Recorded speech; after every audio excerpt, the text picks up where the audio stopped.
Assalamualaikum warahmatullahi wabarakatuh.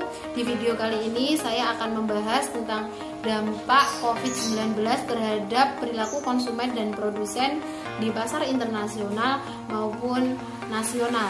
Di video kali ini aku membuat sebagai tugas pengganti ujian tengah semester mata kuliah Ekonomi Internasional yang diampu oleh dosen Bapak Dr. Nafib Umurul Hadi, SEMSI. Oke, pertanyaan yang pertama yaitu apa sih dampak dari COVID-19 terhadap perilaku konsumen dan perilaku produsen di pasar internasional maupun pasar nasional. Saat ini sedang terjadi virus COVID-19 yang terjadi di hampir seluruh negara di dunia ini, termasuk negara kita yaitu negara Indonesia. Dampak yang terlihat tidak hanya mempengaruhi kesehatan masyarakat, tetapi juga mempengaruhi perekonomian di suatu negara. Bahkan saat ini perekonomian dunia pun mengalami tekanan berat yang diakibatkan oleh COVID-19 tersebut.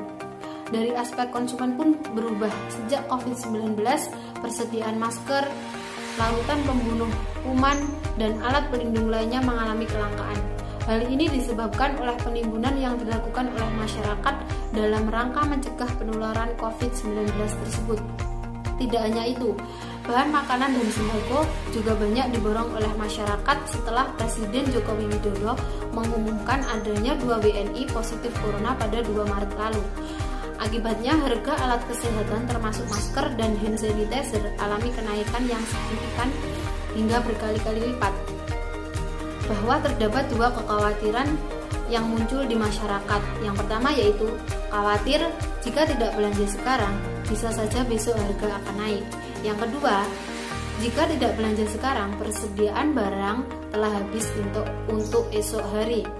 Dengan kata lain, harga akan meroket akibat permintaan dari masyarakat yang tinggi disertai dengan barang yang langka. Inilah yang kemudian terjadi akibat panic buying.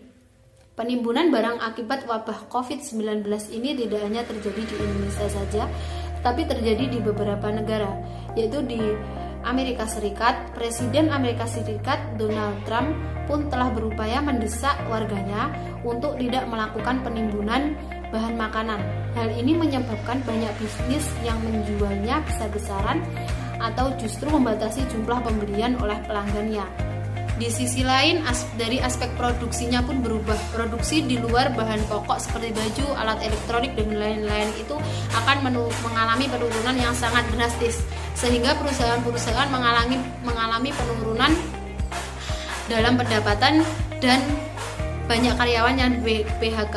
Beberapa perusahaan di negara lain terhambat dikarenakan tidak lancarnya ekspor dan impor di pasar internasional karena bahan-bahan bakunya yang dikirim dari luar negeri, sehingga banyak bahan baku yang langka dan proses produksinya terlambat.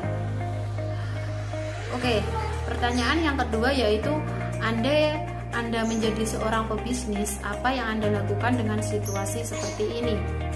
Jika saya pelaku bisnis kuliner, dengan membantu pemerintah untuk memutuskan rantai penyebaran virus corona dengan cara melakukan pembelian secara take away atau pembelian secara online dengan melalui GrabFood atau GoFood yang sedang populer di kalangan masyarakat sekarang. Dengan ini saya tetap menjalankan bisnis saya dan tetap membantu pemerintah agar masyarakat tetap stay at home atau berada di dalam rumah sehingga penyebaran virus corona cepat terputus. Selain itu, saya juga bisa membantu para driver online yang terkena dampak COVID-19 tersebut agar tetap menghasilkan pendapatan. Secara keuangan, saya harus membatasi pengeluaran yang tidak penting untuk sementara ini, sehingga keuangan bisnis saya tetap terjaga dan tetap stabil. Terima kasih sudah menonton video saya kali ini. Semoga video saya ini bermanfaat untuk kalian semuanya. Dan jangan lupa tetap stay at home ya teman-teman. Semoga wabah corona ini cepat berlalu dan kita bisa menjalankan aktivitas seperti biasa. Terima kasih.